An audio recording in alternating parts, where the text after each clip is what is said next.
of sadness floating around. Everything I try to do keeps getting me down. Can't seem to pick myself up, and I need a little helping hand. I wanna know. We're the station that plays yesterday, today, and tomorrow's music right here on World Hype Radio. World Hype Music, World Hype Music, World Hype Music, World Hype Music. That I got for you. Can you feel the love?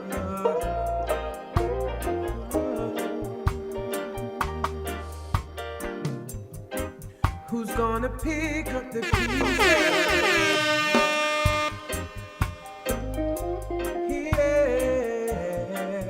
Check, check, check, check, check, check.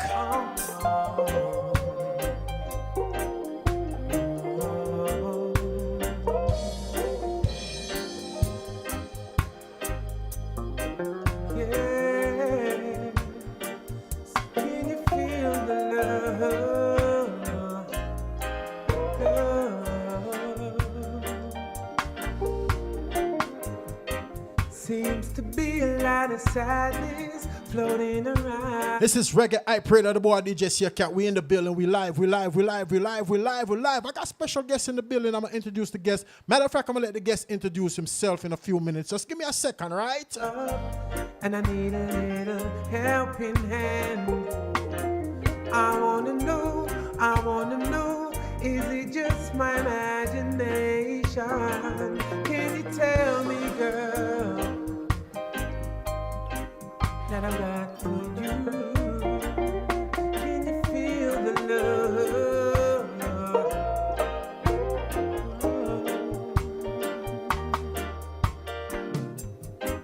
Who's gonna pick up the pieces to make us one again?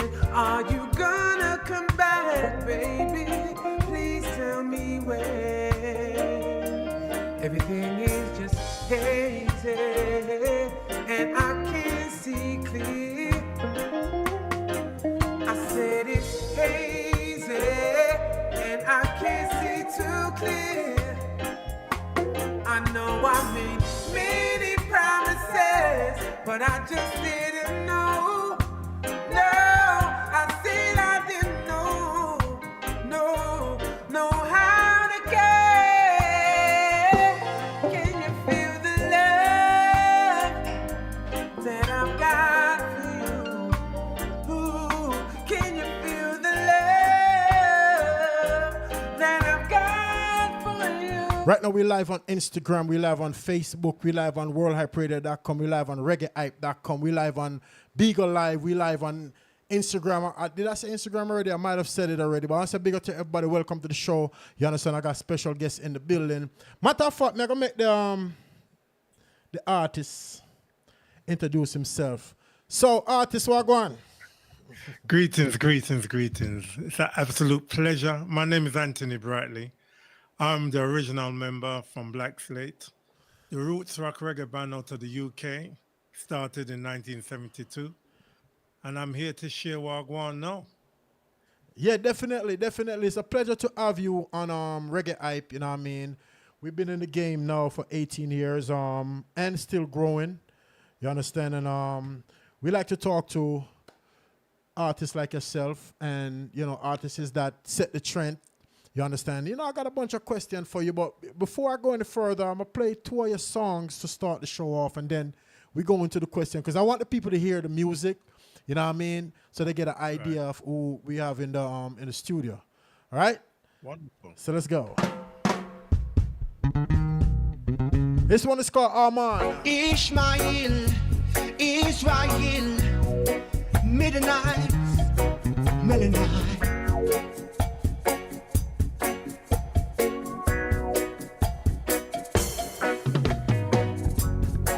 Daily I and I burn a little insane.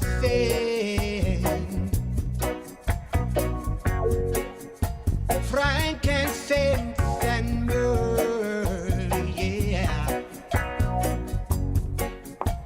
and a bit of oil in my can,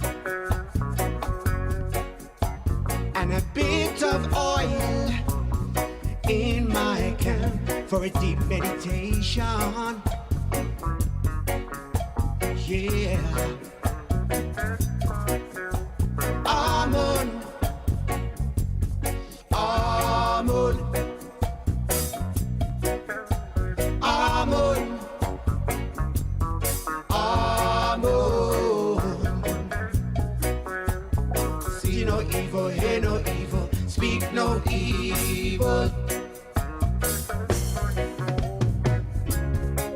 This is a calling, my brothers and sisters. Stop your fooling. Our ancestors are calling. The cup of the wicked is not yet full. No.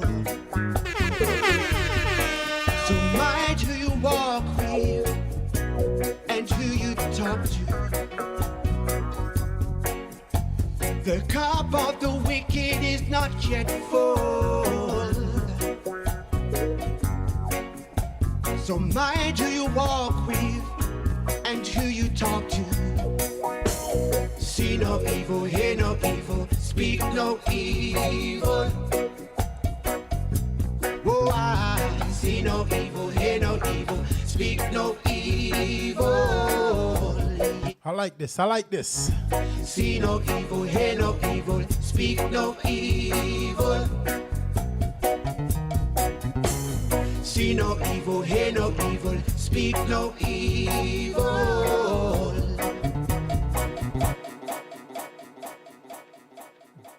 So, artists, where are you from originally?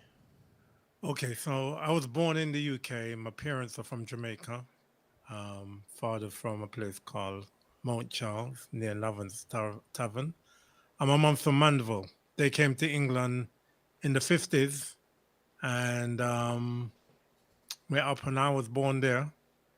And yeah, born in England, raised in England, and now live in Antigua. So And you're currently in Antigua right now. that's right, yeah. Okay, how's the weather out there?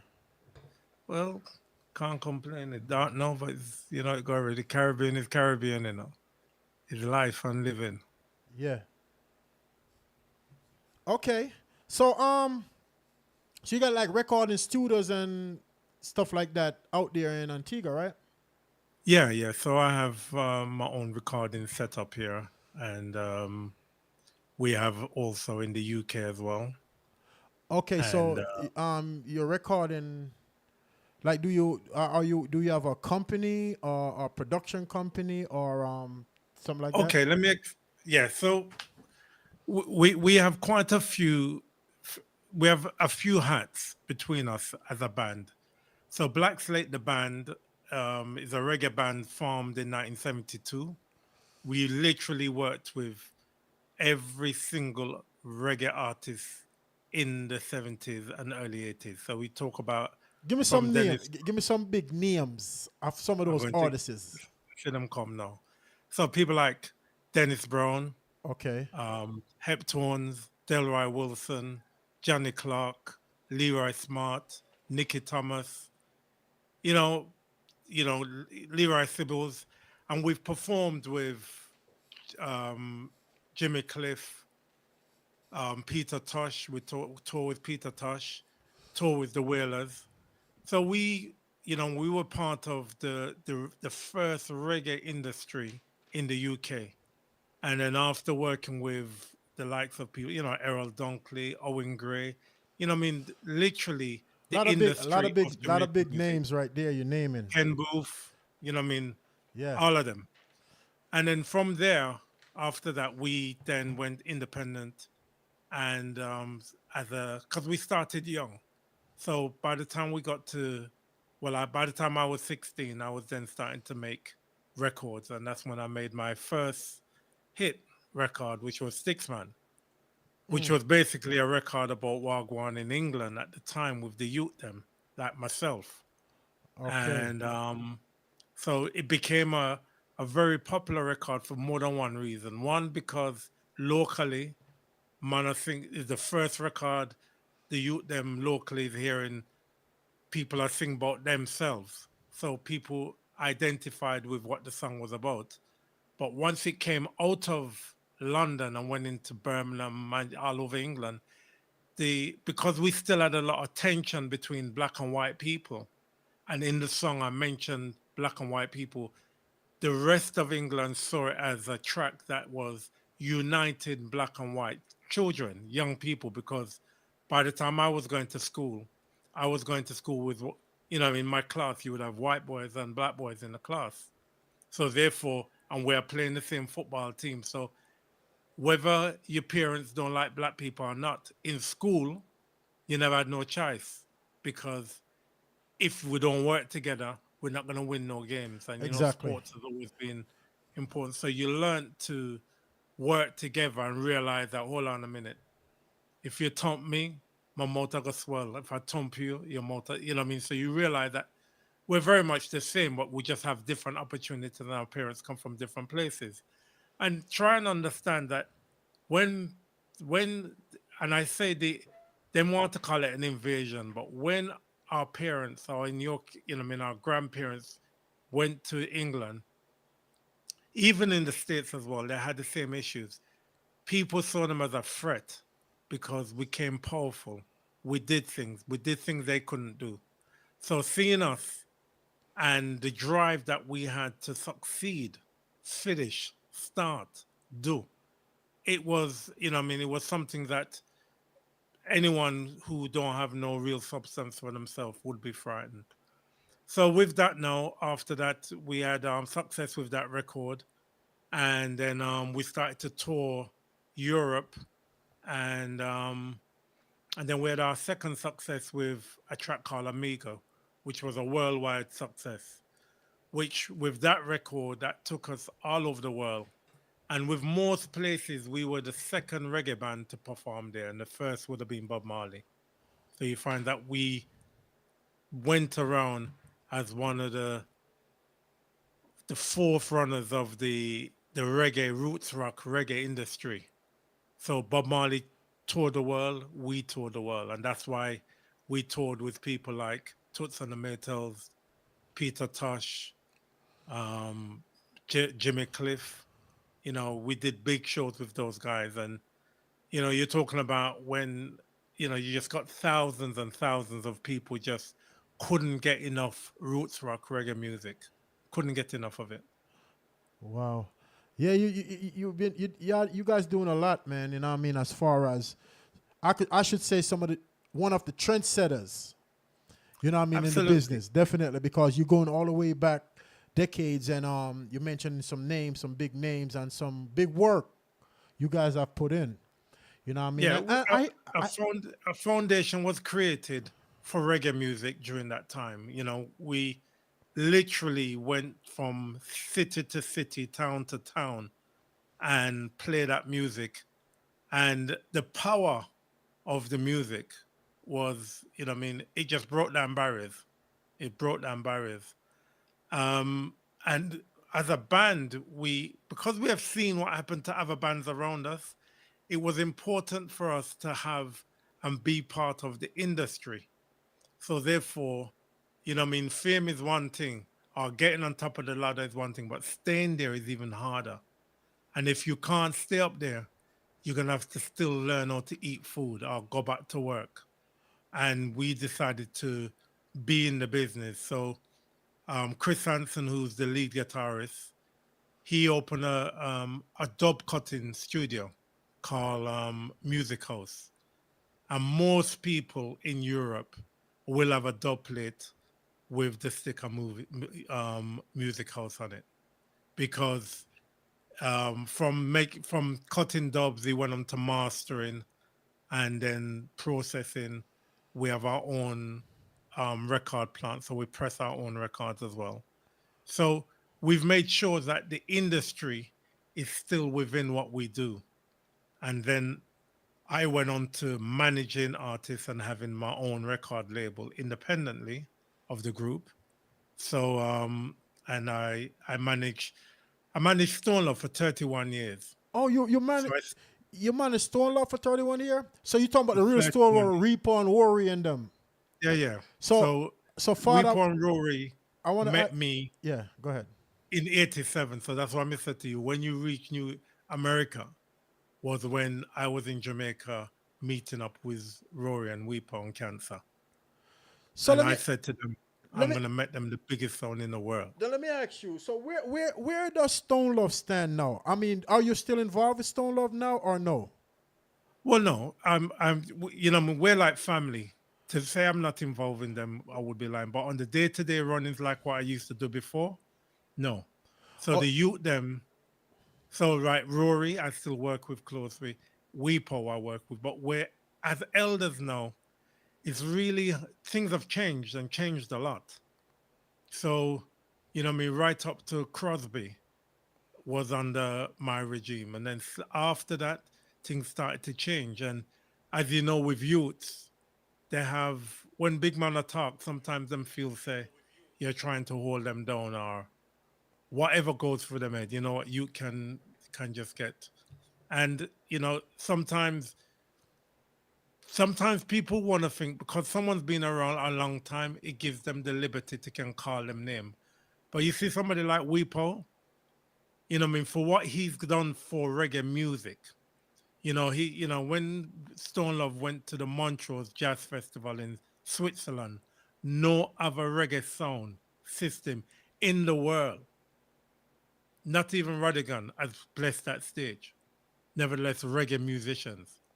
So you find that they've opened doors for many things, and in general, sound system business has gone to another level, and that's purely because the commercial side of traveling all over the world and juggling playing music and playing reggae music has made people realize that there's so much different parts to reggae music. There's the DJ part, which is very important, and there's the live music. There's the creation part, the labels. It's an industry that carries a lot of business, and as you can see now, they've made a movie of Bob Marley.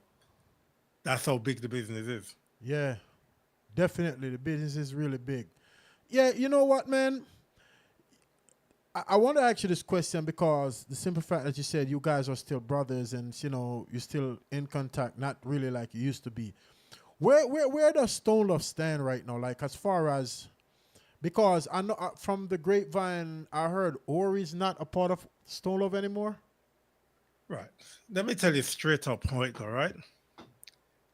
As always, you see with growth Yeah, or expansion, when the boat come, you have to get on it and move on. Now, when the time came for Rory to move on, it doesn't mean that he's no longer Stone Love, but he had more things that he wanted to do. Don't forget, Rory now is a Grammy-nominated record producer. So he has produced a number of songs that's been Grammy-nominated. That got you. speaks that speaks volumes. You know what I mean? His voice went on the Beyonce track. They wanted his voice. And like it or like it not, every man that go up on Stone Love Sound is one man them sound like, and it's Rory. So when you talk about Rory Stone Love is Rory Stone Love. Yeah, cause And when you talk about when you hear Stone Love name, you can't mention Stone Love without worry. exactly, and Yeah, then when you talk about Weepo now, you know what I mean? Weepo and Rory is two different people, and between the two of them, they both done some serious work. When you talk about breaking artists, when you talk about cutting doublets, when you talk about the quality of a sound system, Weepo. Weepo will be at that dance, set up him sound, and make sure why it sound the way it sound like no other sound. Even when we travel, there were certain things I had to do to make sure that Stone Love sound the same wherever them go. And that was one of the most important things. So when you know what I mean, when people talk about want to talk about Stone Love, let's just talk about the great and wonderful things that they've done. Look at, yeah, you know what I mean, when you talk about Earl's Court, right, in the UK, the last sound system and the first sound system to play in that place? Stone Love. Top, you can call any other sound. They can't, the shoes them have tried to fit. And the reason why Stone Love was so successful is because it was an organized team. So Yes. when they're abroad, at home, them still a yard. Yeah, You understand? it's not like it is these days. Everything is different. It's not too much unity like it used to, I should say. Well, look, the world has changed. Look, we're in an interview. I can see you, you can see me, and we're online. Yeah. When we first start about, yeah, man, we are going to do some live show. You know what I mean? I might have to wait to see the video. Yes. You understand? Yeah, yeah, yeah, I'll yeah. wait for the CD. I'll wait for the cassette. Yeah. You know what I mean? Now everything is instant. And, as I said, it's a different thing. But, you know what I mean? Weddy. If you go to Jamaica, I don't care who you are. If you don't go to Stone Love, it's because you can't get there. It's not because you don't want to go. Okay. Cool. All right, so let me ask you my next question, right? You we spoke off here and you mentioned a movie and I want to talk a little bit about that. Is the movie out yet, or it's on the way, or can they go see the movie, or what's going on with the movie? Okay, so we've made 3 movies to date now. So we did a documentary called Young Gifted and Black, And that's out which already. that's out. That is actually on YouTube. It's on YouTube. Right. But the Sticks Man movie, which is about the record, and the D-Jam Reloaded movie, that is gonna be. We're waiting for that to get the nationwide release. But at the moment, what we're doing with that, we're doing premieres in different towns and host it. Like for example, you could host it in your town, and what will happen? You would create the night. We'll come in the cinema, show the movies, and we'll do a live show, so people get the essence. You see the beginning of what we're about, because the Sticks Man movie is about Black Slate in 1976 and how it was, Yes.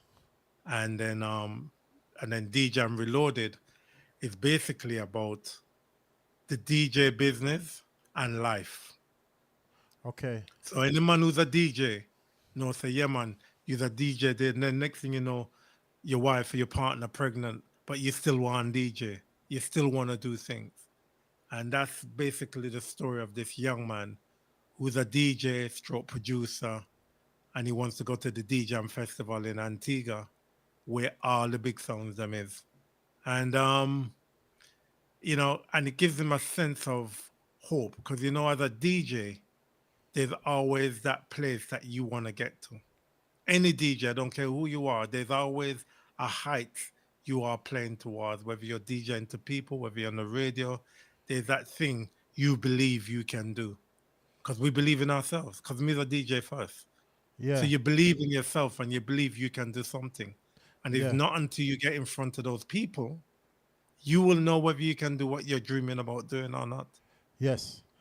Okay, so let me let the people know that's just tuning in. I got Anthony Brightly, right? That's right. From Anthony Black Brightly Slate. Live, one of the foundation creators, one of the trendsetters from decades in the 70s, you said, right? 70s? That's right. In the 72. 70s that work with big names like Dennis Brown, and the list goes on. Right? And the movie we talking about, when is that coming out?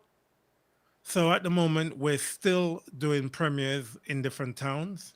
So we believe the general release will most likely be in September. September. Okay. Yeah. Okay. Good. And where is it aired at? Where can they see it? YouTube, Right. Netflix, where just YouTube? So we believe that it will be, I think we're going to be going with Netflix. So, Okay. but we're waiting to finalize it, because at the end of the day, whoever we go with, we have to make sure that they don't shelve we, because them have a way to take what we have and then just shelve we. We're not in it. We have created uh, 2 movie studios. We have one here in Antigua and we have one in England, because we can't make enough movies for our history. we have a lot of work to do for our entertainment industry. And we're only just getting to that point of ownership where we can own our own things and do our own things. So look, I'm on your radio station, it's your radio station. Yeah. So that's why you can say, all right, you know what? I have a group of 50 people, a group of 100 people. And what we're gonna do here is we're gonna show you a movie that when you watch it, you can relate to it. You can relate to it, and your child, or if you know, as a parent, we sometimes every weekend we're taking our children to drama school, music lessons, this, that, because we believe in what they want to do. And then when they get to a certain age, they don't get the outlet. And what this is about is making sure that when you watch that film, you can say, look, there's an opportunity there, and this is real now. Because it's the DJ from the radio station make us come watch it, and him know the man who make it, and there's a connection. And Ye- that's what this is all about. Yeah, and that's what. Creating Yeah, connections yeah, and industries within ourselves. yeah. And I like the way you went with that, because we need to do more of that as a people. You know what I mean? Instead of, for the next generation coming up, we need No, to set absolutely. we need to set a way and show them a way. You know what I mean? Instead of someone could turn us on and turn us off when they want. No, you know you're talking my language. You No, you understand understand what what I'm I'm trying to say? talking about. Yeah, That's I'm with you why 100. I'm with you 1,000%. ownership is important. But understand, you see, us as a nation of people, we're still young. Yeah. We've only had our free. We haven't had our freedom for 100 years yet. You Okay. understand me? Yeah. So I am the first 60-odd-year-old man of my generation working with younger people. Because when I was 40, there was no 60-year-old black man working with me. You understand? Yes. Worse when we was 20. So if I wanted to be on television, when we got to that place where television was, there was nobody who looked like me. When I went to work, there was no one who looked like me in my workplace.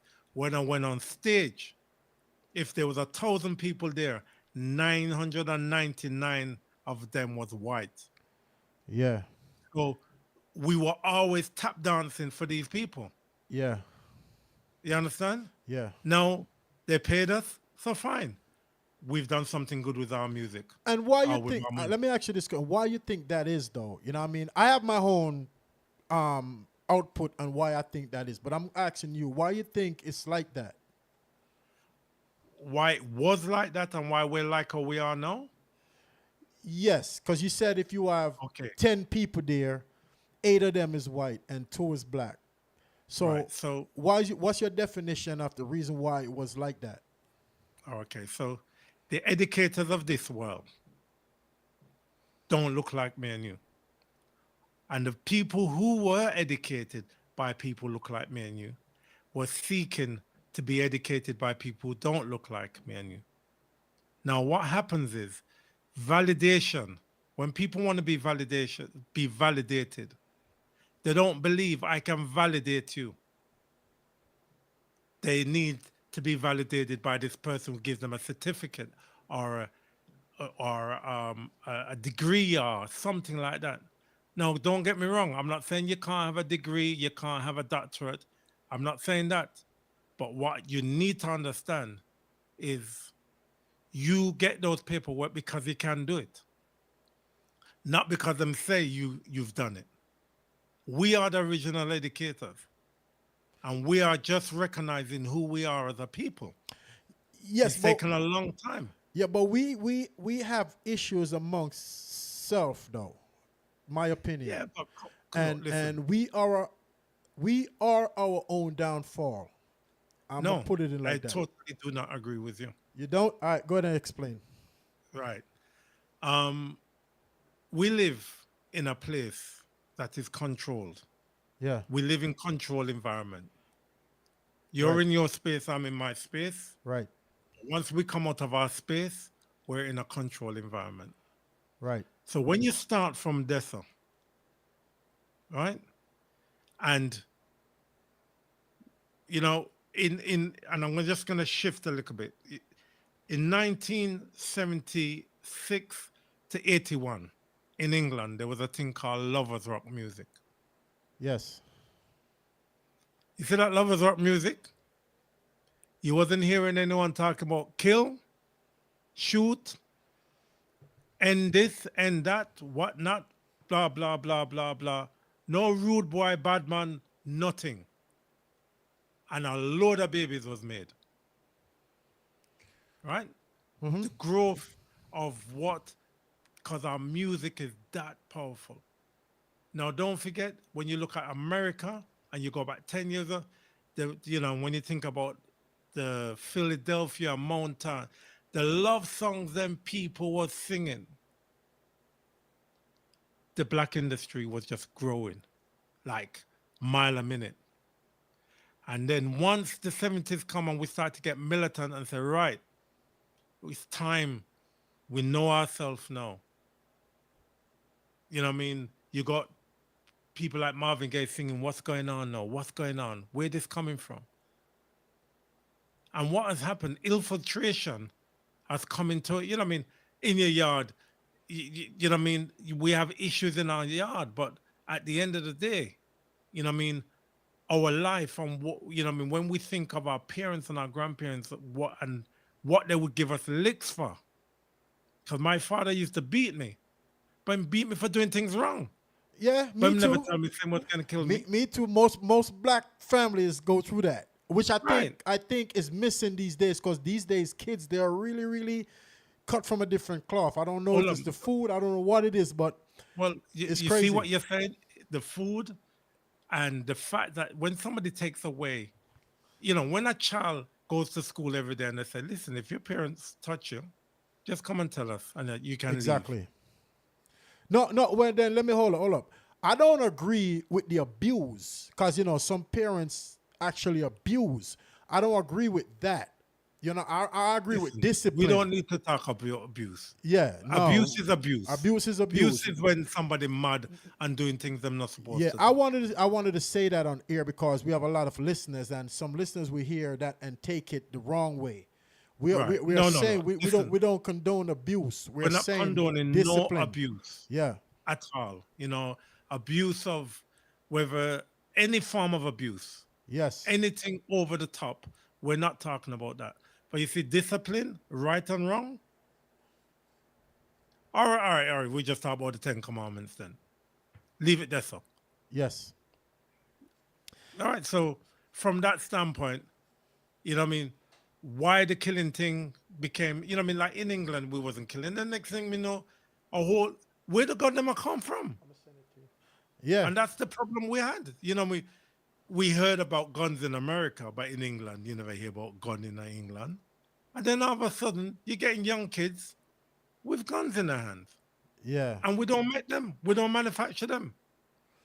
So it doesn't take much to work it out. Yep. Somebody's put it in somebody's hand. Yes. When we was of a certain age, there was certain, you know what I mean? We always knew about weed. Mommy would give you weed, but if you have a cold, you're drinking ganja weed. You're drinking that tea You to know, knock out the cold out of your body. speaking of ganja, right? I mean, I'm noticing some things, and there's a lot of things that people call in ganja. They give it so many different names, and a lot of that stuff is not even. A lot of stuff is chemical, you know. Jano, you know that. Listen, that is a whole nother Because story. I see how people operate after they smoke that, and it's a different right. form of operation if you smoke some real ganja. Right. So now we're talking about drugs now. Yeah, and Right? We're yeah, talking about drugs. yeah. That drugs is another. When people take drugs, it's to change something that's going on in you. Yes, You know what I mean? They give you them have drugs to change your mood, change your this, change your that, help. Two different things. exactly. Two different things. And from the day them make it legal or choose to make it legal and tell a man say, oh, we're making it legal now, but you stay in jail for selling it. Or we're making it legal now, but We know you used to sell it all the time, but we telling you how to sell it now. Come on. Don't even let me start this up because that is a whole nother thing A you whole pick lot up of on this. subject, right? I All right. tell you, because yeah. Yeah. So So let's go back to the arts, the let's go back music to and the the art. art. Yeah.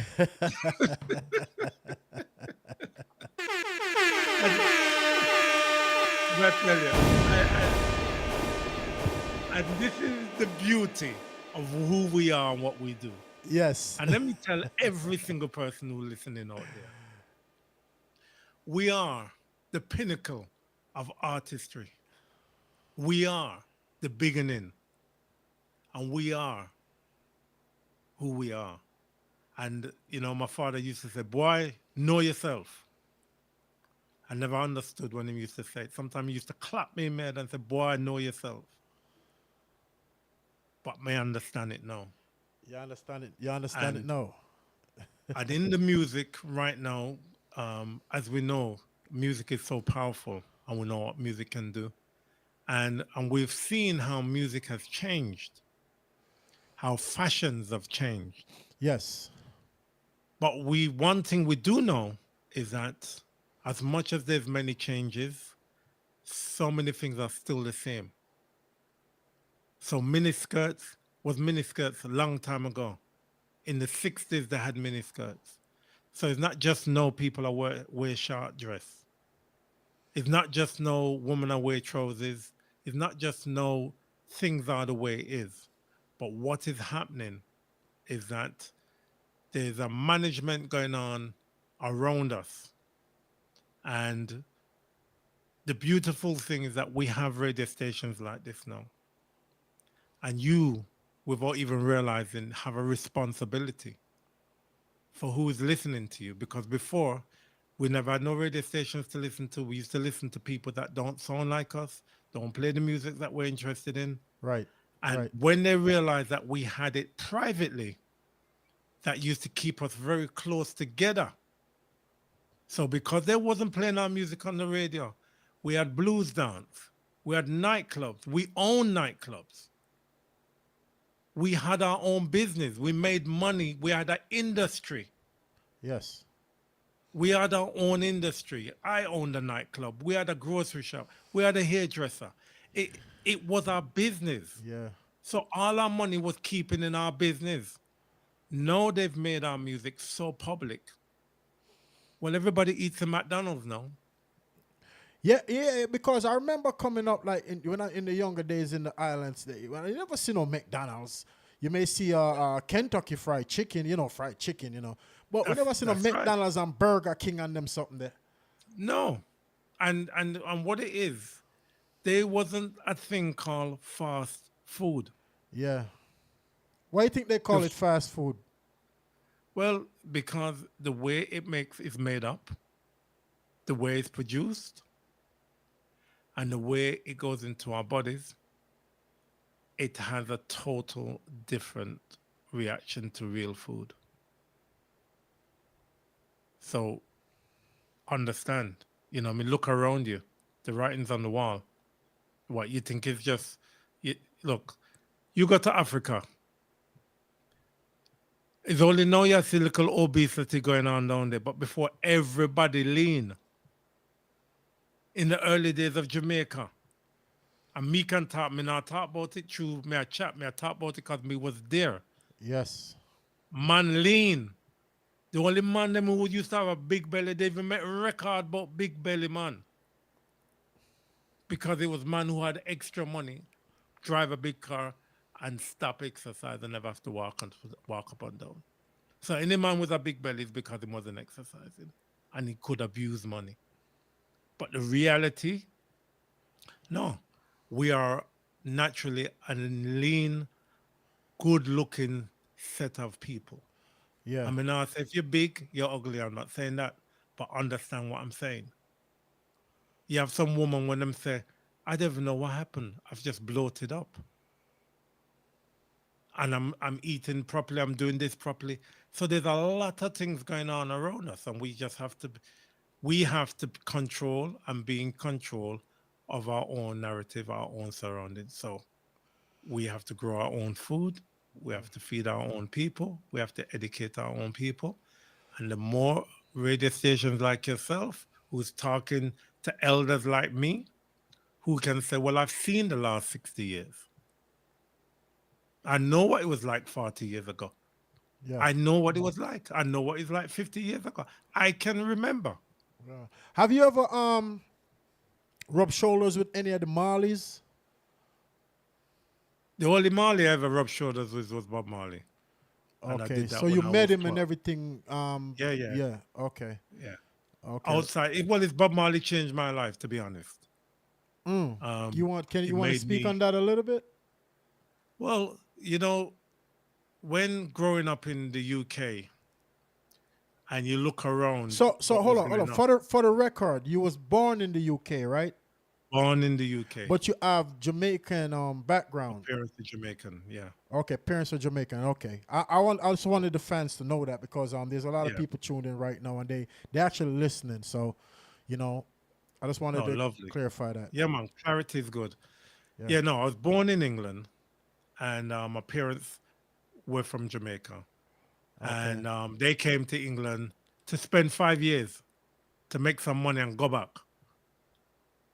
But it was a lie, and they got caught. Like many people go to the big cities believing that they can just cut and go through. That wasn't the case. And you know, I'm not embarrassed to say it because I have to talk about it so that people can understand how I was taught in school. I never know about Marcus Garvey until Bernie Spear made the album Marcus Garvey. Oh, So understand that as a reality. I must have been 13 years old when that album come out. okay. When my mom used to talk about Rastaman, she used to say, it was them Rastaman, them only sell broom. Them is like tramp. So, That's when they didn't want to give Rasta back then. I remember that, because I'm from Jamaica. I've been around for a while too, so okay. I So you remember. know what me I talk Yeah, I about, know right? exactly what you're talking about. You know what I Good. mean? But it's different now. And being that way, before you go there, right, I want to ask you this because a person like yourself that a trendsetter and been around, work with multiple big names, platinum selling artists, right? What are your take on where reggae music is right now? We're gonna talk about dancehall, but let's talk with reggae first. You know what I mean? Because to me, reggae is reggae and dancehall is dancehall. But abroad, like in the States, like where I'm at, it all consider reggae. You Right. understand? So, Hmm. what are your take to where the music is now? Let's start with the reggae music first. Okay, so when we talk about roots rock reggae music, right, Yeah, which is the foundation of what it stands for, which is um, the peace, the love, the togetherness, the information, everything that comes in it. Now, what has happened to reggae music is that groups like myself, Steel Pulse, the Wailers, Peter Tar, all of them big artists, has traveled the world and educated people with this music that it's become a fashion that everybody wanted it. You see, when I used to play music to white people, they couldn't dance it. So you couldn't be on stage performing and watch them because they would throw you off because they say, can't you hear what you're not dancing to what I'm playing? no, they yeah, No, no, when you go to a concert, yeah. all I right, mean, you it's know not what I'm funny. I'm just talking saying you're 100% right. You know what I mean? and now, I have a lot of white friends. You know what I mean? I have a lot of white business partners, and I tell them the same thing. So that's why I what laugh. You headphones you know what have I mean? on? Yeah, I tell them. I be like, "Are you really listening to the song? Because you're offbeat, like you're really offbeat too." What's going on? Yeah, right. Yeah, So, and what has happened over the generations, the children, the children who's born into reggae music, just like how I was born into reggae music, I learned to play it. I yeah. learned to understand it. And that's how the face of reggae music have changed. but the narrative of the music will never change. And the beauty of reggae music is that it carries a spirit in it. And that's why when people go to a dance, you go into a feeling that you say to yourself, boy, what a dance. I'm going back to that dance again. Or I'm going back to see that group. I'm going back to this. I'm going back to that. Because what reggae music does is give you an everlasting feeling that is memorable. It creates a history in your life. So you can hear a record and go right back to the place where you first heard it. Yeah. Or think of the first, that dance or that thing that happened and make you feel like, and you go buy the record because of that reason. Now, when people hear us talking like that, they say, what are you talking about? Yeah. We don't get that because they've taken out the personality in the music, the Yes. substance in the music, Yep. and they've generalized it. But what it is, it will never go. And what will happen, things will always repeat. Like, for example, what you think it's just coincidence that Bob Marley had so many children and now him have so many grandchildren? And Yes. every one of them children, what them have to do? Them have to listen to his music, take Yeah. piece of it, and they can only be writing it. So they've got a guideline, a template. So it doesn't matter which generation of them. There's only a certain, they can only go left so far enough. They have to maintain. Yes. Them have to maintain that certain level of music. What is Okay. to make it- So something happened with your camera. Let me get into a song real quick and we come back. Try to see if you can Alright. fix the camera up so they can really see you. I'm gonna play this track called In the City. All right, and then when we come back, I want to ask you about this track. All right? Right. Let's go.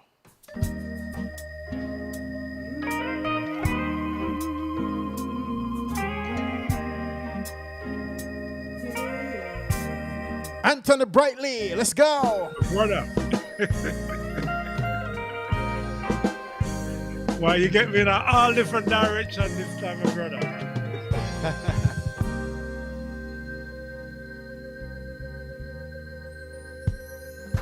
Sirens in the city, yeah.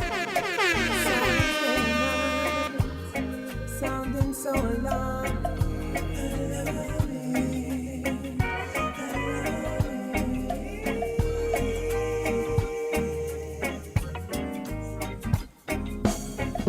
Sirens in the country, yeah.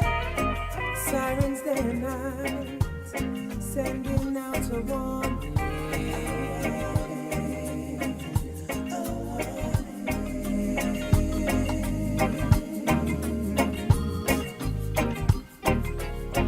Isn't it a wretched life, living in the city life? There's so much on our mind, no one seems to have the time. I struggle to stay alive, I try and try and try. So much going on, no one stops to wonder why.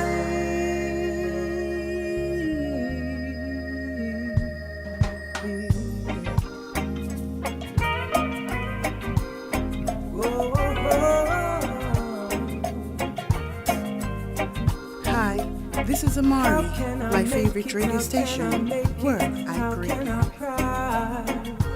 Father picked up, mother gone to spend some time. I gotta find a solution to stop this pollution. It's blowing my mind. In my sleep, in my walking, sirens day and night. Isn't it a wretched life? Living in the city life. So much on our mind, no one seems to have the time. I struggle to stay alive, I try and try and try. So much going on, no one stops to wonder why.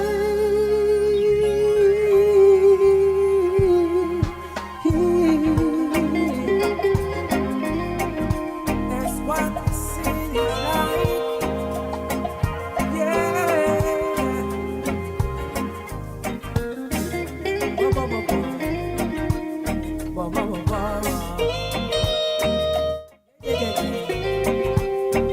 remember, if you want to call up, the number is 848-480-6371. Again, 848-480-6371. If you want to talk to Anthony Brightly, you know what I mean, you could call up. All right? Yeah. Folks in the country always seem to have the time. It take a little weight off their mind. That's how they find the time. It is a wretched life, living in the city life. So much on our mind. No one seems to have the time. So much going on. No one stops to wonder why.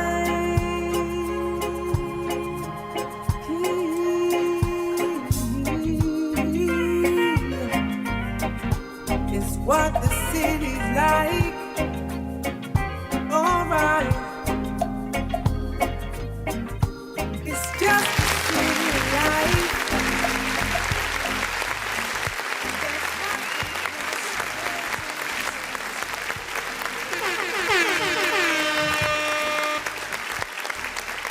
Sirens in the city. Yeah, definitely. You have a album out right now. I know, there's a lot of music out, but is there a recent album? Okay, so the track you just played was the last album we put out. Since then, we've put out singles because the way this industry has turned things is that when you do an album, people don't get to, before you would buy an album and then you'll sit down and listen to the whole thing. Now, a lot of people just dissect the album before they even listen to the album. So what we've been doing is just putting stuff one by one, and then we're actually putting out an album we call it 50 plus. And let me explain. So the person singing now is my eldest son. Oh, I was Who's I was different about from to the ask you who was the artist singing, but go ahead. Right. So with all the songs you've played so far, is all so like for instance, Sirens in the City, we originally recorded that song in 1981. It, And it what doesn't was sound that happening, far back. The song sound like it. right? So Go ahead. we re-recorded it in 2016. But what it was at a time when there was a shift going on in the area where every minute you're just hearing sirens everywhere.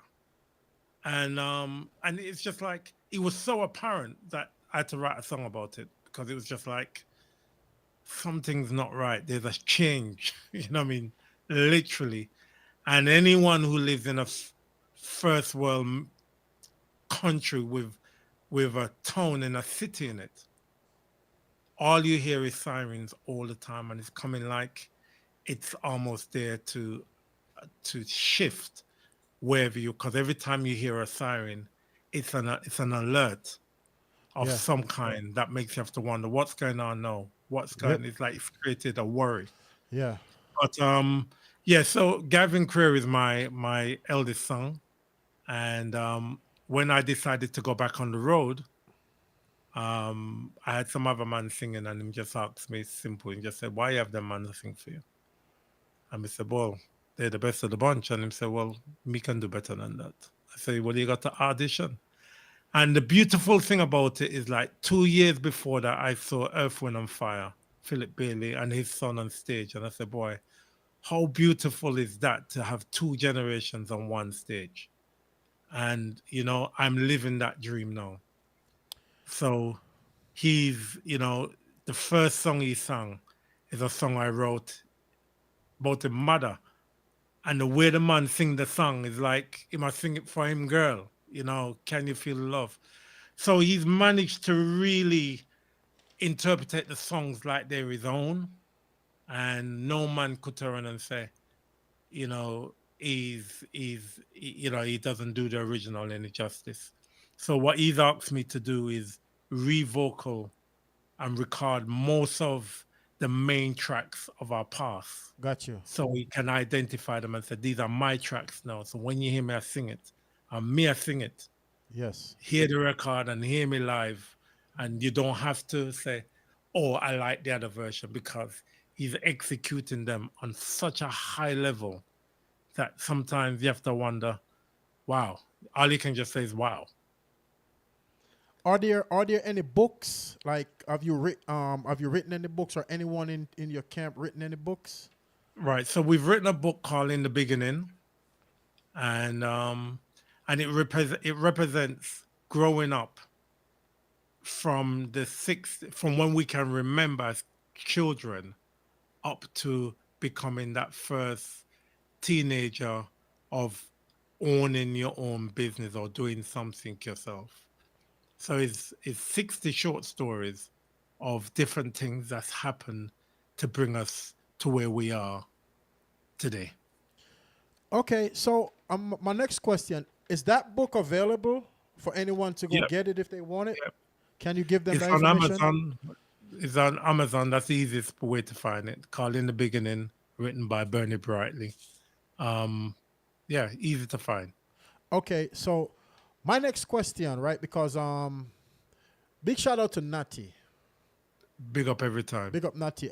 He sent me a picture, and is not only you in the photo, it's not only you on the flyer. Can we talk about who's on the flyer with you? 'Cause those are the artists that you currently working with, right?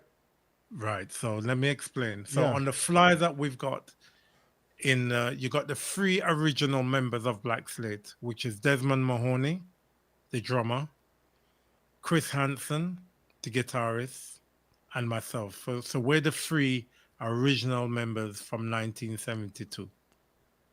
And then you have my son, Gavin, Yeah. on the picture you have. And then you have Connie McNeish, who's my brethren who I went to school with. And he's a session bass player. And basically, the core of the group is drums, keys, and guitar, and who we use as vocals. Okay. So when you listen to all our LPs all over the last 40 years, 40 odd years, you'll find different singers have sung with us. Rasta Elroy and Keith Drummond, they were part of the success of the late 70s, early 80s, and them guys went solo, and we just carried on doing what we was doing. And because, as I said, we were very focused on building an industry as opposed to running down the fame is nice, but the problem with fame is that we never get no schooling about it. And as you know, when you leave a country where you're Mr. Ordinary, what I mean, you walk down the road, everything nice, what I mean, you're normal. Everybody know you're normal. And then you go to another country where a man said to you, you need a bodyguard. This man is your bodyguard. You literally can't relate to that. There was no teaching, no warning, nothing to say that when you arrive at that airport, you're going to have some screaming fans that love you so much that they will be prepared to tear you apart. Yes. You don't get no teaching for that. And that's where we had an issue at the highest point of our career. And now I understand why many bands come and go, because you have to really be strong to survive that. You're Okay. talking about walking on the street Yeah. and people walking up and say, you are da da da da. Can I have your autograph? And then the next person come up. Next thing you have 100 people around you, all asking you the same question. Yeah. So And you want to move and can't move. yeah. So earlier I was talking about dancehall. I mean reggae, and Reggae we music. didn't We speak got on the we didn't speak on the dancehall part of it, because I wanted to get your opinion on where you think dancehall is today. Okay, so dancehall, has been around all the time.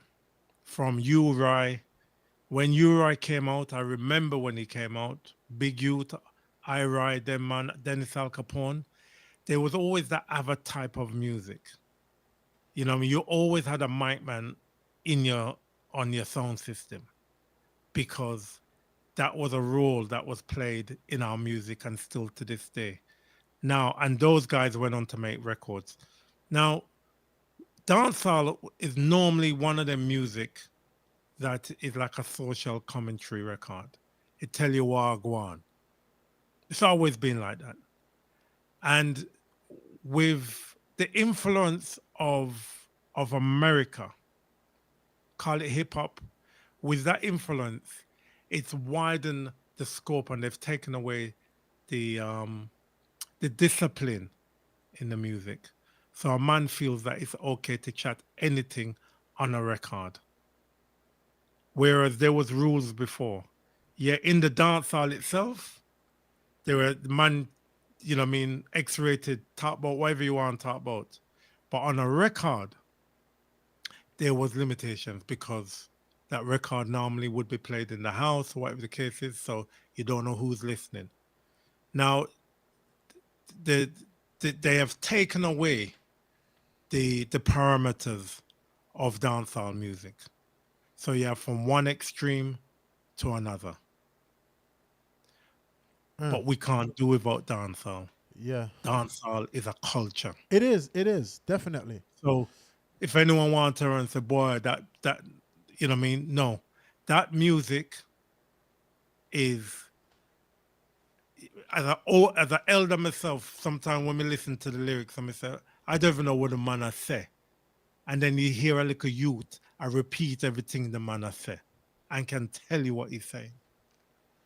And that just shows that in music have categories, and every category's got to be dealt with. And just like how there was a time when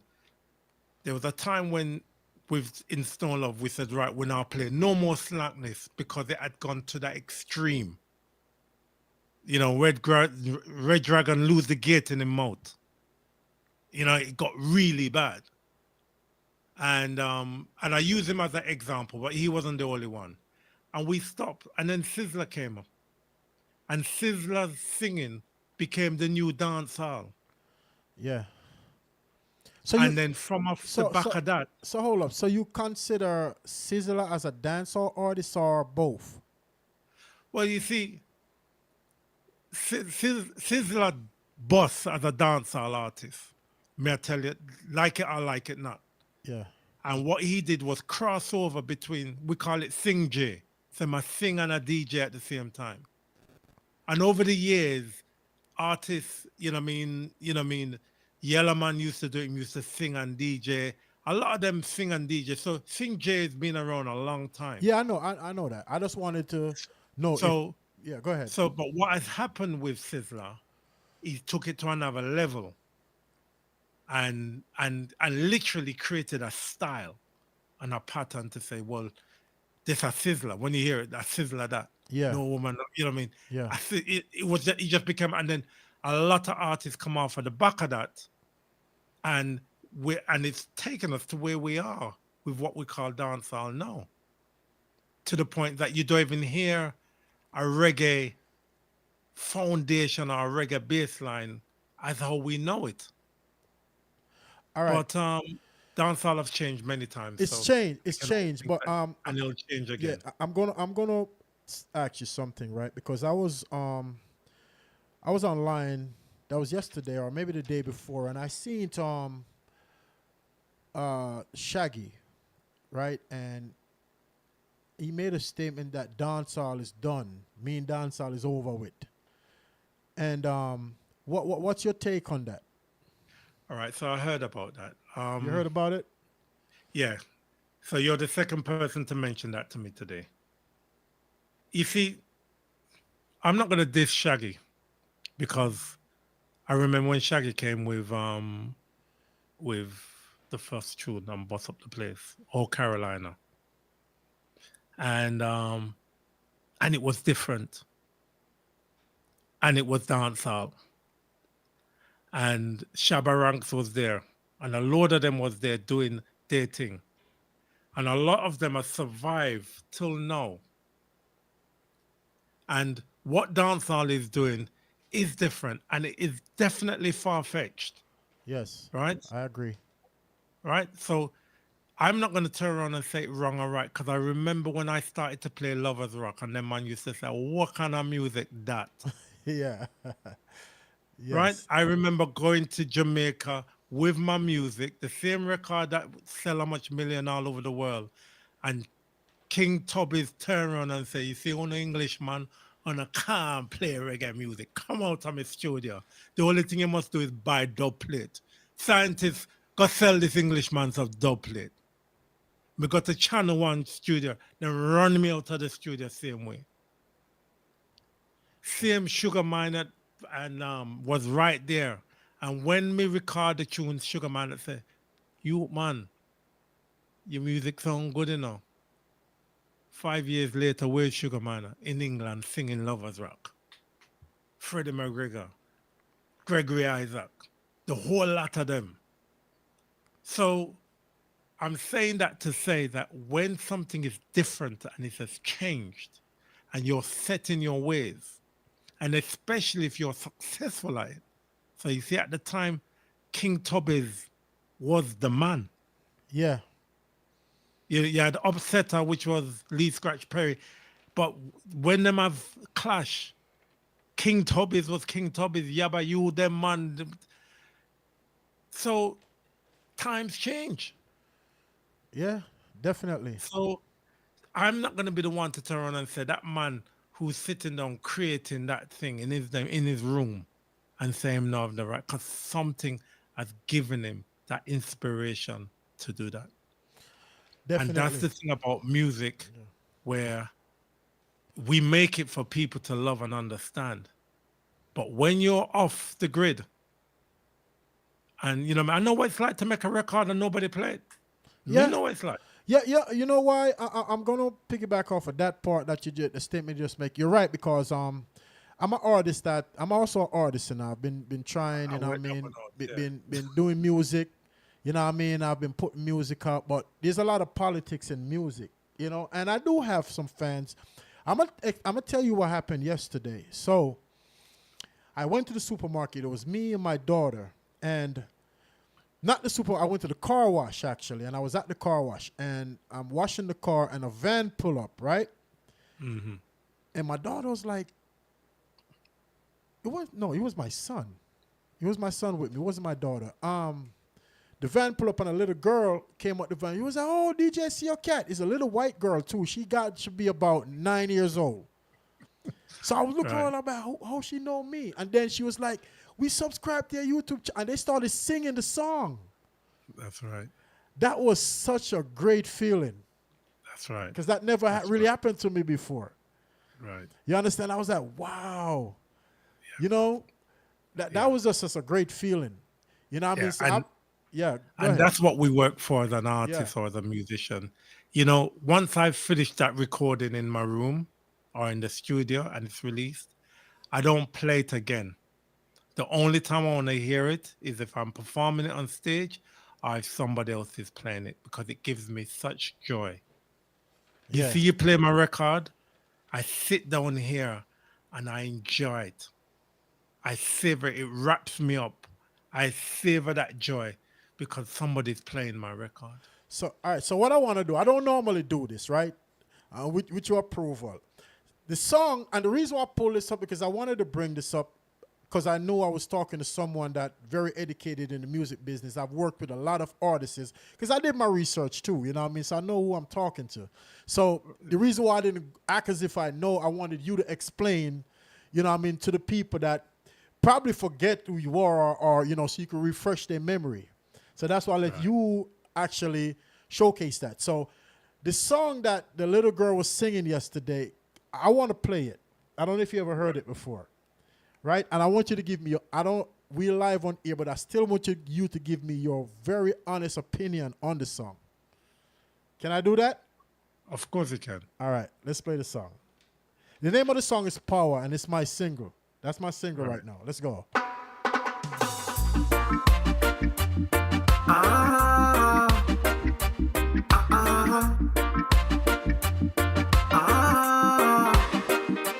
one I name Power. Every minute, every hour. Hard and tough like some cartwheel flower. Power. Every minute, every hour. Rougher than steel, move by the hour. Power. Every minute, every hour. Hard and tough like some cartwheel flower. Power. Every minute, every hour. This is a brand new song. Sure. Nowadays people now give nobody nothing. Make a few grands and them things say a something. Spend 2 time bank book gone to nothing. So them things say a something and a nothing. Move on your feet and just rearrange something. No people send them life gone to nothing. One power move and just make a new shopping. Fearless silk and satin, you heard. Fall off your feet, just make a new move. Brand new smile and a new pair of shoes. Don't win the race where you know you can lose. No, you can pick and refuse. Show power. Every minute, every hour. Hard and tough like some cartwheel flower. Power. Every minute, every hour. Rougher than steel, move by the hour. Power. Every minute, every hour. Hard and tough like some cartwheel flower. Power. Every minute, every hour. This is a brand new song. Sure. Enough of them a borrow, enough of them a beg. Enough of them with fire cap a shot instead. But fi step up in a life you have to hard and tough. To move up the ladder after rougher than rough. Ear and deaf, learn to see and blind. To watch people business a waste of time. Make one power move cross the borderline. This a grind time, boy, don't waste your time. Me ball power. Every minute, every hour. Hard and hard and hard and hard and hard and Power. Give me honest opinion. You know, it's from the roll. It was nice to hear some reggae music playing. And then secondly, the contents of the lyrics. We need to hear that. Okay. You know what I mean? We need to hear it. Appreciate And it. what I'm saying to you is simple. Your lyrics says it all. You know, you can't, you know, you said you wouldn't normally do that, but you confidently did it.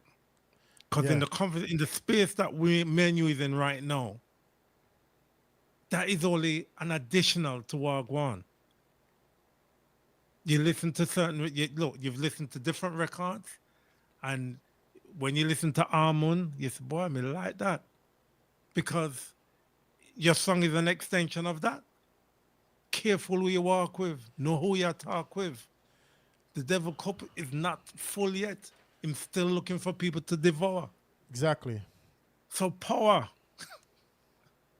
You have to know, you know what I mean? What you're doing, and you know what I mean, and big respect to you. Because Respect. a lot Likewise. of people have created their space for themselves and do not want to share it. And what we're doing is sharing knowledge, our space, our 1 and 2 people we're listening to. You're able to interview me, and somebody's going to hear, because no 2 interviews are ever the same. Yeah. So you've led me down a road to be able to allow me to speak about things that, you know what I mean, that concerns me, of course. We talk about you know what I mean, you see reggae music, I can't diss reggae music in any sort of way because everything that I have in my life come out of reggae music. Yeah. So look around me, look behind me, you see gold is what reggae music. Gotta give you a round of applause for that. So people need to know the power in a reggae music, and that is why. Look, my next movie is called Love of Lovers Rock. And when I'm looking for my casting crew, the people who I want, because it's a musical, and I'm looking for people who look like me to dance in it. And I'm realizing that in this university I'm working with, 90% of the students who are interested in black dance don't look like me and you. Yes. No, I could turn around and say, one is because our people are not interested in it, or they don't see the value in it. or what? It's our old music. Yeah, you're right. My music is old, but it's present. Yeah, but you know And our what? music has no age. Before you go any further on that, let's stay on that subject right there for a minute. See what I notice myself, right, as far as reggae music, I don't consider conscious reggae music old. You understand? Because the reality is, if you go in Europe and you go in certain place and the songs that you hear, most of the main other radio station play, they would reel up on the man them a dance with each other and say woman and man a dance some more. Those type of songs, they don't stick, they don't stay for a very long time. Reggae, lovers rock, is going to stay forever. It's not going anywhere because most people love reggae, lovers rock, because it's a different vibes in the party. Because I'm a DJ and I'm a selector, you know. So I do parties, I'm a play a dance, I'm a play everywhere. So I know what I'm talking about because I pay attention to the crowd, right? And what I notice is when I'm playing, and you know you got to play for everybody, and I'm doing the dance hall. You understand? The energy is different from when I'm start doing some real lovers rock reggae. The vibes completely shift, and it's a better feeling. You understand? Not this in dancehall, because me do dancehall to myself. I'm just saying, I'm just keeping it real. No, listen. As you say, you're a selector. You see that hype you get off a dancehall? Yeah, Only dancehall can give you that. cool. But you see that feeling you get with lovers rock when a man turn and look left and look right? And squeeze and hold on to him, baby? Yeah, Only lovers and reggae that's can what I'm give saying. you that feeling. You understand? Yes. And our music is a culture, is a way of life. When you go to a dance, you are entering a history, a part in history that has not been created yet. But when you leave that place, one or two records in that dance is going to touch you. And for the rest of your life, you will never forget it. Yeah. No, I'm not saying that don't happen anywhere else, but even you as a selector, when you play that record and you go, ooh, that never happened before. Let me haul and pull that up and say something. Because when our music, how it sounds today, how it sounds tomorrow, and how it sounds next week, next year, it gives you the same feeling, but in a different way. Our Yeah. music is live. It's a living music. So you could listen to Wait in Vain a million times. Every time you hear it is different because our music is life. Yeah. And I say that with confidence. So are you guys touring right now, or do you guys have any shows coming up?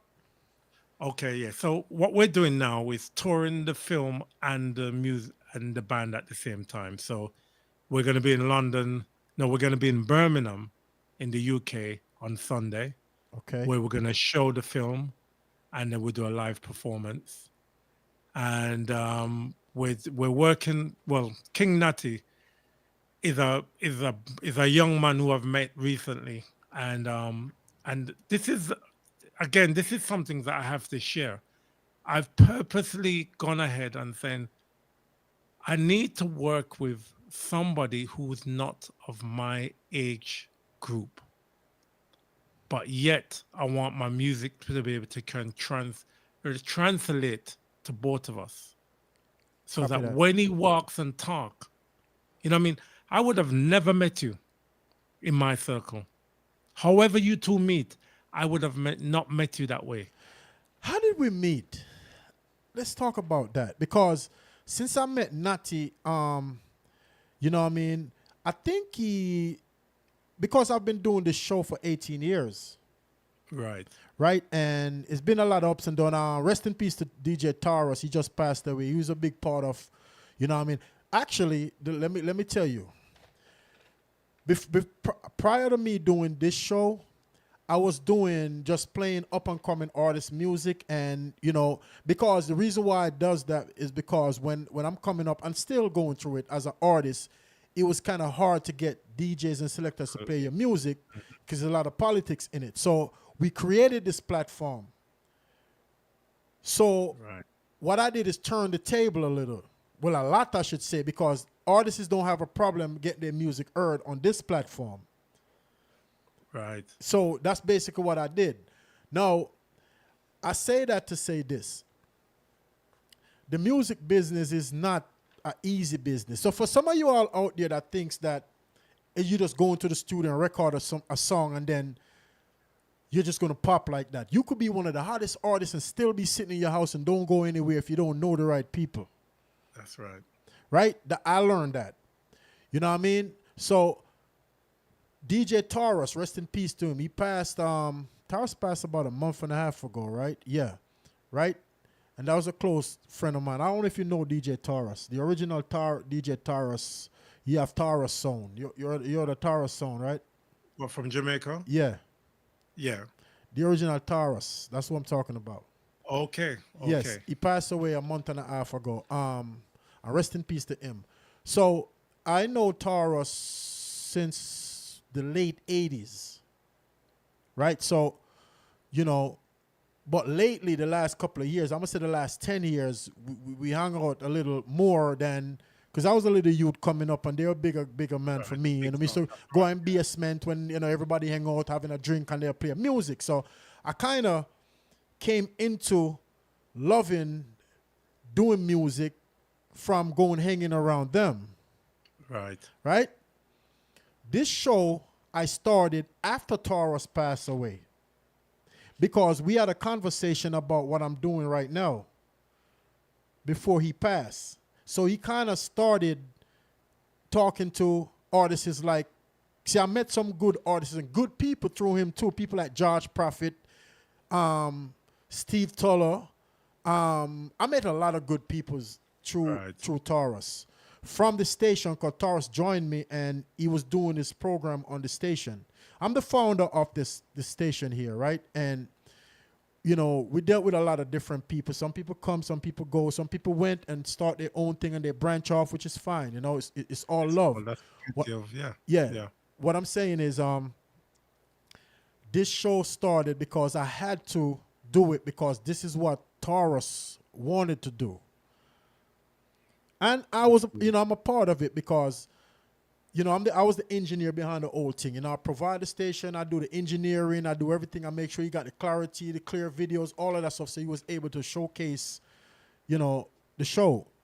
Right. When he passed, I had to step in and actually take the show over and continue it. But I add some more substance to it, though. Like, as far as going, you know, some of the things that we actually spoke about before he passed. So a lot of people right now don't even know that. Like, a lot of people here on Facebook, you know what I mean? I'm going to shout a lot of people out in a minute. Someone says, talk your experience about the studio. I don't know if this directing to you, Mr. Anthony Brightly. I don't know. You had an experience in the studio or something? Well, when somebody says talk about your experience in the studio, I can only presume it's like, what is working in the studio like for you? And for me, you know, I have a God-blessed talent. And the reason why I say I have a God-blessed talent is because my gift in music came as a gift. It's something I wanted to do. My mom sent me to piano classes, and the music teacher said to me, do not waste your mother's money, because whatever he was teaching me wasn't going in my head. But I had learned enough to make a record.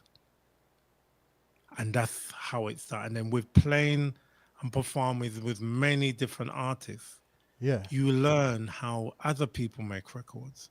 And with that teaching, it's made me able to put my chords together. And, you know, the songs I write is about my life experience. But I also cover songs because as a DJ, sometimes me listen to a record and I say, boy, that needs to be in reggae. So I go make it in reggae. I find a singer, put him on it, because I want to play it as a DJ in reggae. I don't want to play it in soul. So over the years, I've covered a lot of different songs because I want to hear it a certain way so that when I'm playing out, a man say, boy, when we go to Bradley, me and play that song, boy, it sound wicked. And that's the reason why, because I want that reaction.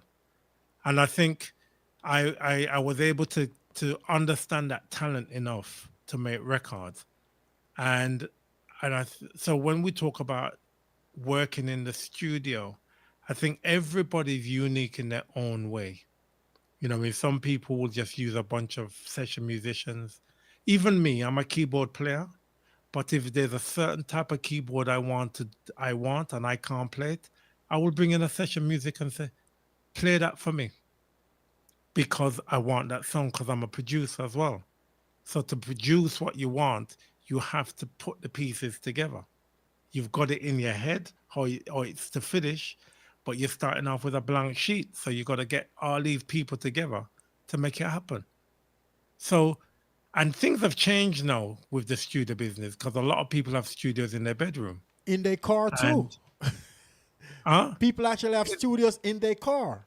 That's right. So people do things different now. Yeah, it's very And easy if now. somebody wants to ask me, is it right or wrong? I'm going to say it's what it is because my biggest hit was made in a 4-track studio because I couldn't afford a 24-track studio. Yeah, But the record sells same way. yeah. So let me tell you for nothing, it don't matter. It no matter how you make the music.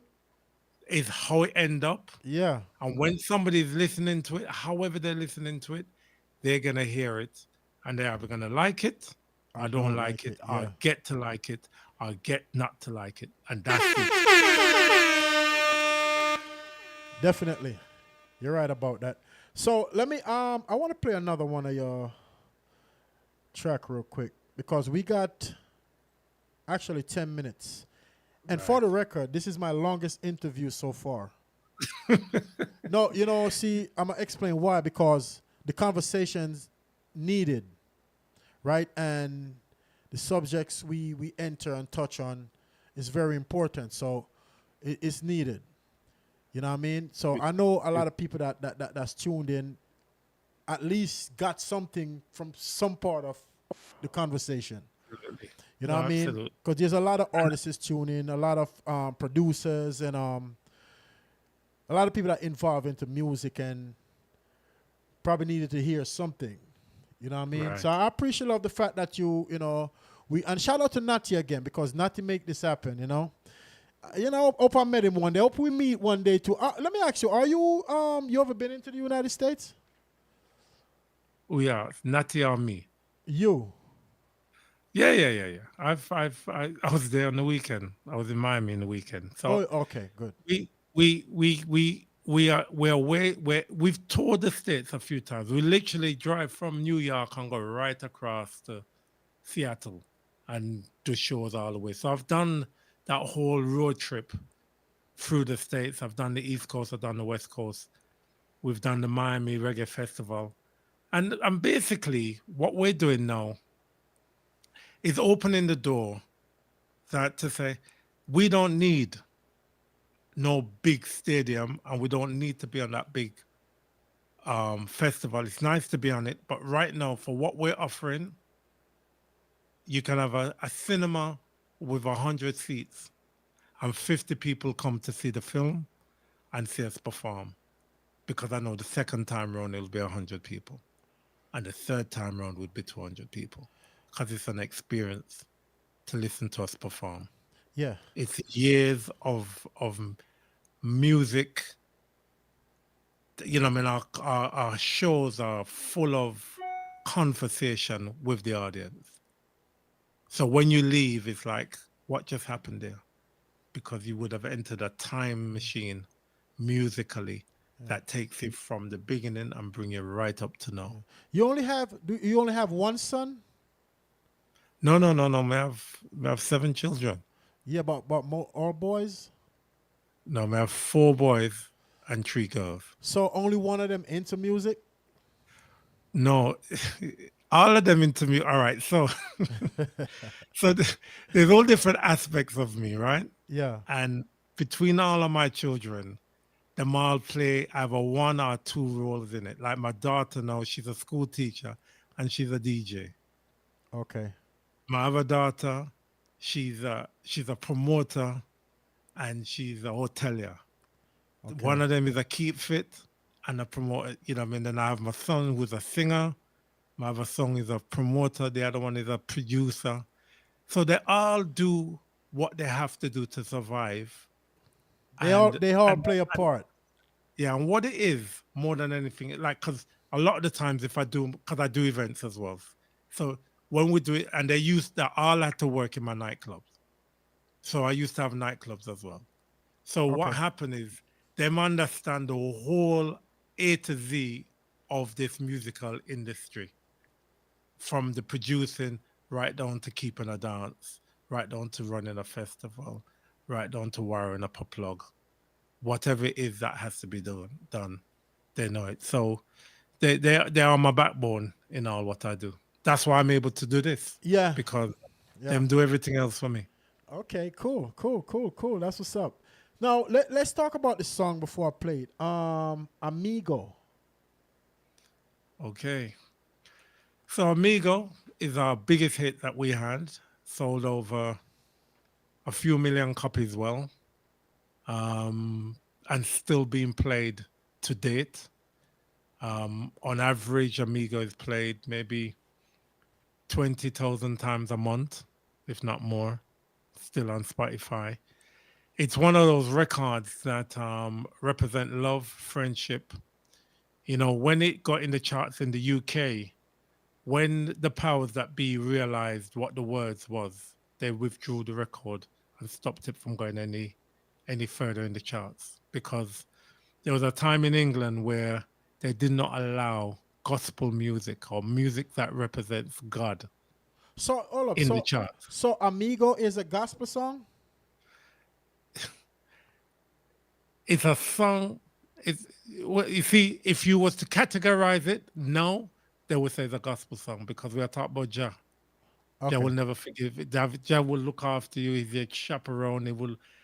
We're talking about the Almighty and what He does.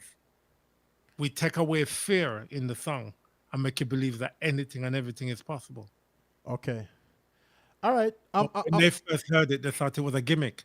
And them love to put gimmick around us. But look at So what them he used to sold jump millions of copy though for a gimmick. Well, this is it. When, you know, whatever the root was, it get into them and then them start sing about Jah Rastafari without even realizing.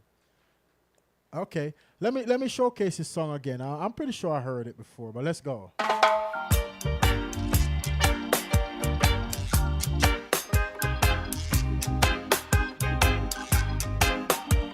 Do you remember this is Reggae Hype Radio? I got Anthony Brightly. You know what I'm saying? In the studio.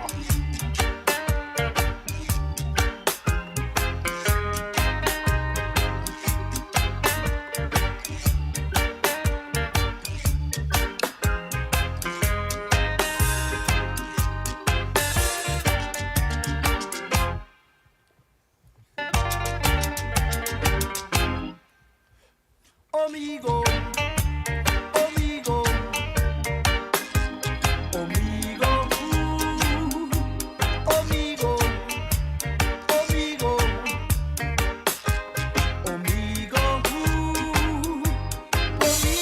amigo, amigo, amigo, amigo, amigo. Jah nago mislead you now. Shoop, shoop.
Listen.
Yeah. Yeah, so that's the big song right there. Sold over a few millions copy. You know what I mean? Big song. That's a big song. A big song. And I've heard it before.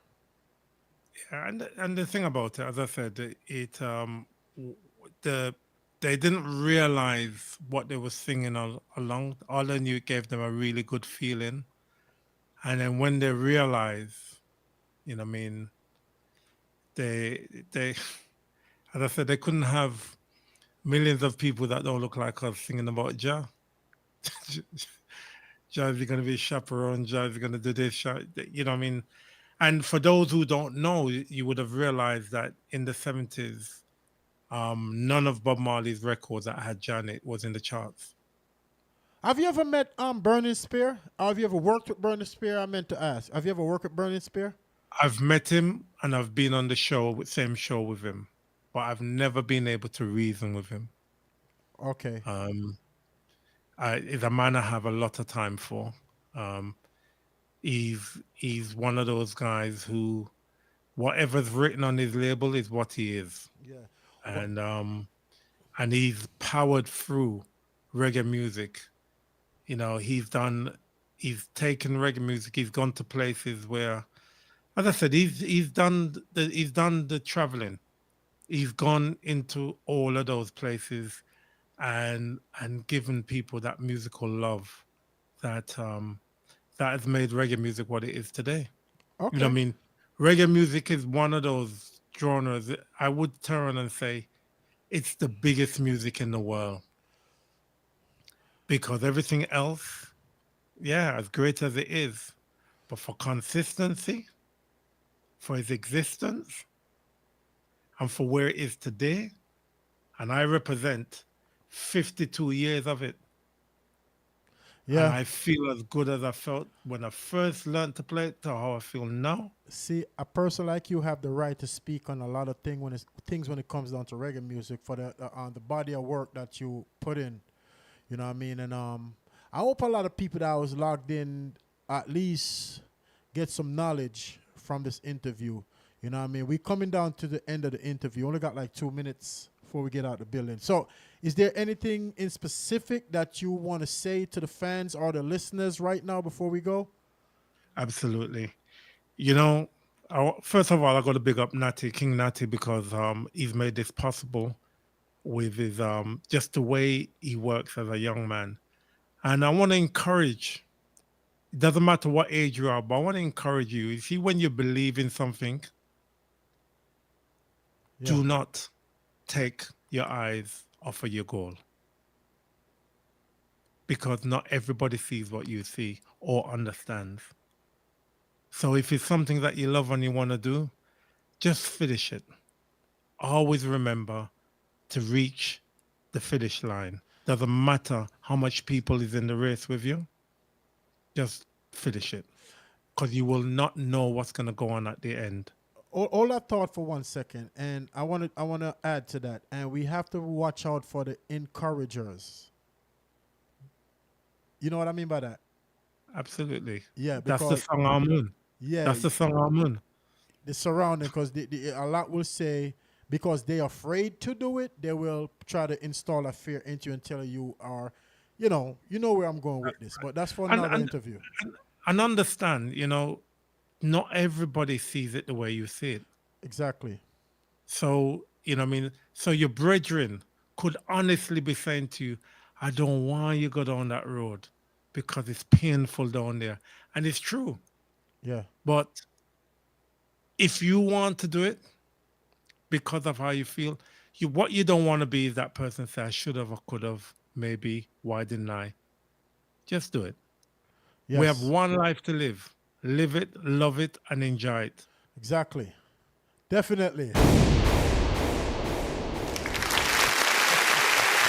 World Hype Radio. Big up on yourself every time. You know this thing. Big motor. Yeah, DJ, man. listen, let me tell you. Yeah. Ceokat, is that how you calling him? DJ Ceokat. Ceokat. All Well, right. actually, So, original, them used to call me Top Cat, but me change it to DJ Ceokat. all right. Big up Ceokat Yeah, every man, time. respect, man. Anthony Brightly from Black Slate, Cesar. The original Sir George sound system in the house. Big up each and every single person who's listening, who's taken time out to be in our presence today. It's been love, joy. And let me tell you, I'm excited. You see me sitting down here as a big man. I've had a beautiful time just being able to just reason and share. And the fact that you guys are there listening with us, big up on yourself every time. Yeah, man, big up you. everyone. Thank you. On Thank that you. note, let me shout some people out that was tuned into the show. Mr. Steve Tuller, big up yourself, You know what I mean? Ava, manners respect. Sparky, Melody, big up yourself. I got Negos, Selector Palms. Negos, yeah. And I got Kishana, big up yourself. I got Jackie Park, big up yourself. I got Carmen Williams. I got Tony Simmet. I got Mel Webb, big up yourself. I got Desire the Leader. That's my brethren right there, my artist. You understand? I got Windsor Davis. That's one of Taurus. Grew up with Taurus, grew up around Taurus. That's a family right there. Windsor, big up yourself. You know what I mean? I got Philip Jackson. It's so many people. I got to get out of here. So if I'm going to sit here for another 30 minutes, naming the names, So that was a lot of people that's tuned in live. And that's only from Facebook Live. I don't have time to go into the other live. To, you know what I mean? I just want to say big up to everyone that was tuned in. The Facebook people, Instagram people.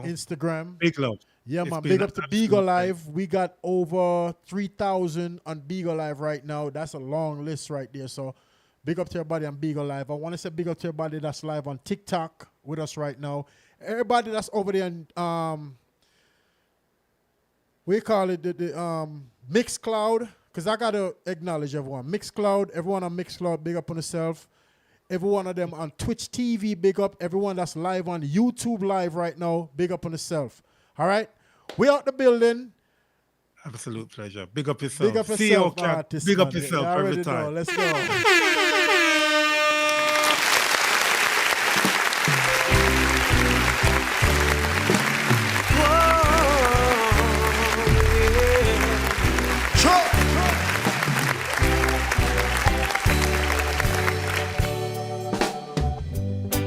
I can hear my brother crying. He's crying out, I can't breathe. I'm in Do remember to go over there and subscribe. Subscribe to reggaehype.com, alright? Log into that website, reggaehype.com, right now. Subscribe. It's very important. I'm in a struggle and I can't leave. I'm crying out for help. Manners and respect to Mr. Anthony Brightly. Say no.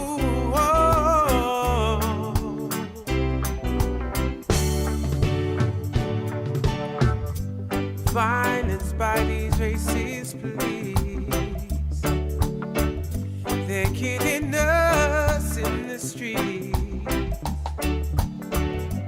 Day and night. Worry, worry.